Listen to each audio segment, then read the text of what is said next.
Assalamualaikum warahmatullahi wabarakatuh. Bismillahirrahmanirrahim. Alhamdulillahirabbil alamin wassalatu wassalamu ala asyrofil mursalin sayyidina wa maulana Muhammadin wa ala alihi wa sahbihi ajma'in. Amma ba'd. Ibu-ibu, bapak-bapak, dan saudara-saudara sekalian, mari kita mulai kajian subuh kita dengan berdoa bersama. Bismillahirrahmanirrahim. Asyhadu an la ilaha illallah wa asyhadu anna Muhammadar Rasulullah. Raditu billahi rabba wa bil Islam dina wa bi Muhammadin nabiyyan wa rasula. Rabbi zidni ilman nafi'an warzuqni fahman wa hukma wa alhaqni bis salihin. Amin. Alhamdulillah, kita panjatkan syukur kepada Allah Subhanahu wa taala yang pagi hari ini atas limpahan rahmat dan nikmatnya kita semua bisa hadir di masjid salat subuh berjamaah dan melanjutkannya dengan melakukan kajian Islam. Semoga seluruh rangkaian ibadah kita di pagi hari ini oleh Allah Subhanahu wa taala. Bapak dan Ibu serta saudara sekalian, pagi ini adalah pagi terakhir di bulan Sya'ban, dan itu berarti besok kita sudah memulai puasa Ramadan. Kemarin sore sidang isbat di Kementerian Agama diinformasikan kepada kita bahwa bulan atau hilal tidak terlihat, sehingga untuk jumlah hari di dalam bulan Sya'ban ini diistiqmalkan, disempurnakan menjadi 30 bulan. 30 hari, astagfirullahaladzim, menjadi 30 hari, sehingga nanti sekali lagi mulai puasanya hari Kamis. Berarti nanti malam kita sudah memulai kegiatan Ramadan kita dengan tarawih berjamaah di masjid. Bapak dan Ibu, pagi ini kita akan menyelesaikan bagian terakhir dari kajian kita tentang doa yang memohon perlindungan dari 3 hal, yaitu dari syiqaq, dari nifaq, dan dari su'il akhlak. Mari kita mulai baca kembali doanya. Bismillahirrahmanirrahim. Allahumma inni a'udzubika minasyiqaqi wan nifaqi wa su'il akhlak. Ya Allah, sesungguhnya aku mohon kepadamu perlindungan dari sifat nifaq, syiqaq.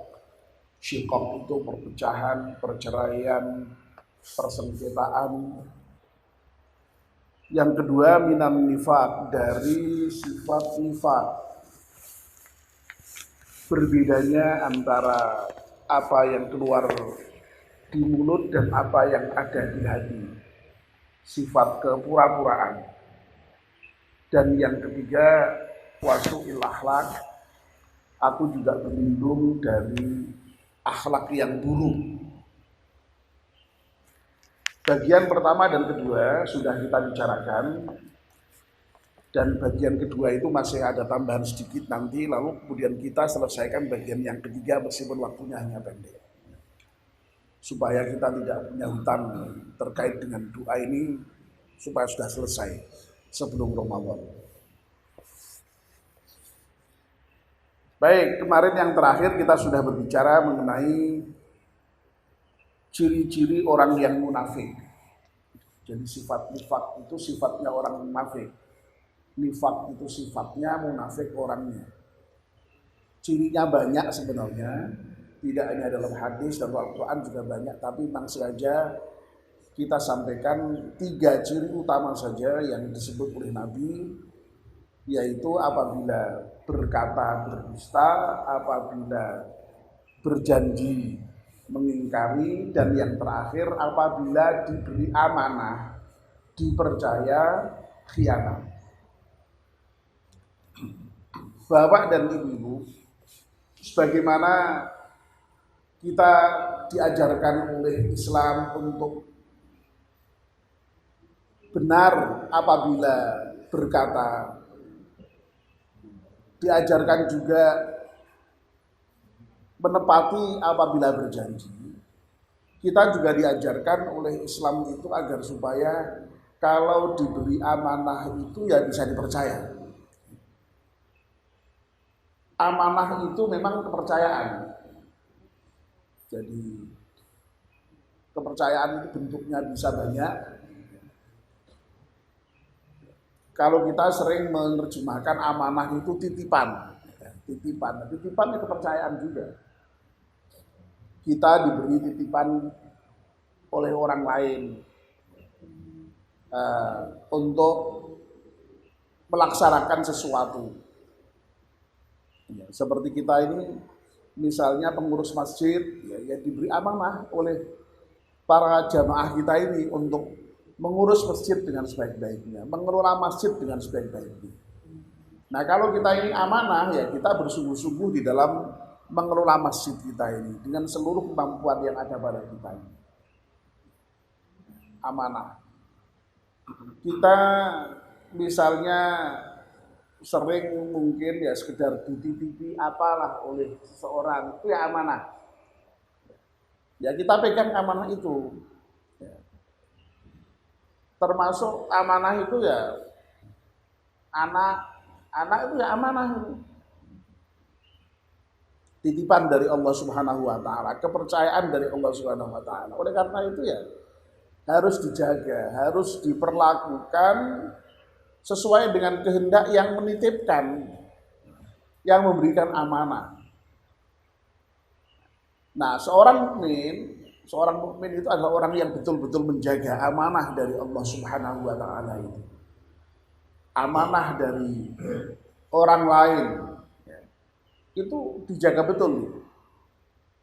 Nah, kalau sampai ada orang kok kemudian kalau diberi amanah, diberi kepercayaan, diberi titipan, dia tidak menjaga, ya, lalu kemudian diciderai amanah itu, ya itu yang kemudian disebut sebagai orang yang munafik.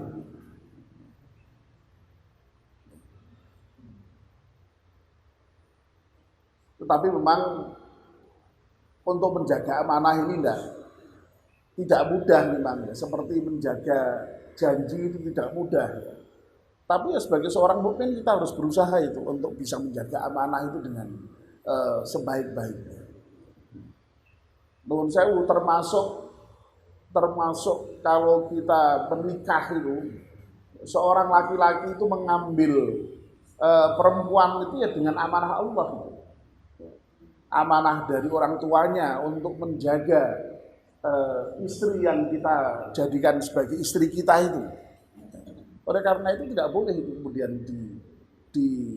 sia-siakan, kemudian abaikan, ya, harus dijaga betul amanah. Nah, kalau kita bisa menjaga amanah itulah kita layak untuk disebut sebagai seorang mukmin. Kalau tidak menjaga amanah, kita disebut sebagai orang yang munafik tadi. Oke, singkat saja ini ya. Jadi karena memang kita harus menyelesaikan ini. Nah, kemudian yang terakhir, doa yang kita mohon kepada Allah Subhanahu wa taala adalah perlindungan dari akhlak yang buruk. Yang kita mohon ya tentu saja adalah kita ini supaya diberi sifat akhlak yang baik. Saya sudah berkali-kali mengatakan, jadi kalau kita itu berdoa, kok doanya itu mohon perlindungan, berarti itu harus kita hindari. Yang kita raih, yang kita kejar, yang kita ingin dapatkan adalah yang sebaliknya. Kalau mohon diberi perlindungan dari berkata dusta, ya berarti kita harus mengusahakan untuk bisa berkata benar. Kalau kita mohon diberi perlindungan dari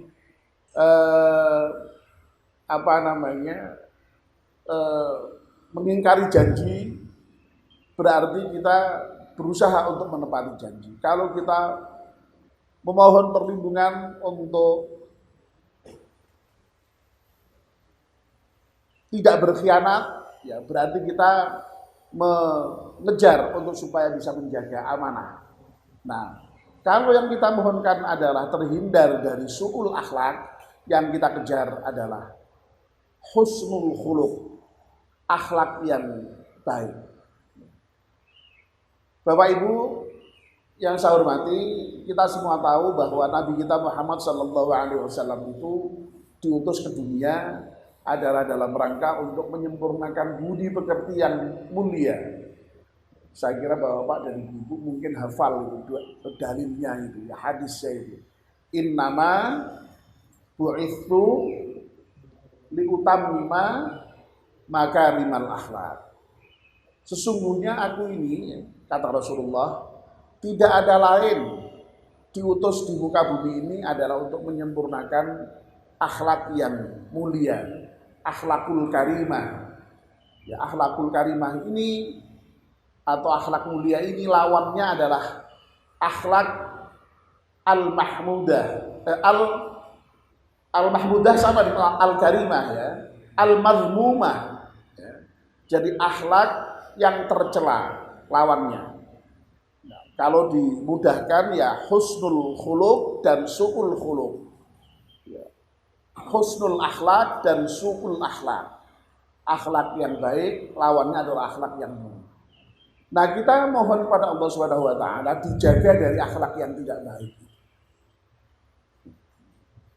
Akhlak yang tidak baik itu bentuknya banyak, ya. Semua perbuatan yang muncul dari hati kita yang kemudian itu tidak baik, yang munculnya itu sudah tidak lagi dipikir-pikir, itu akhlak yang buruk. Apa saja? Ya banyak. Akhlak yang buruk itu bisa terkait dengan Allah, bisa terkait dengan manusia yang lain, bisa terkait dengan alam, bisa terkait dengan diri kita sendiri. Contohnya banyak. Apa misalnya akhlak yang buruk misalnya? Apa? Ya mencuri.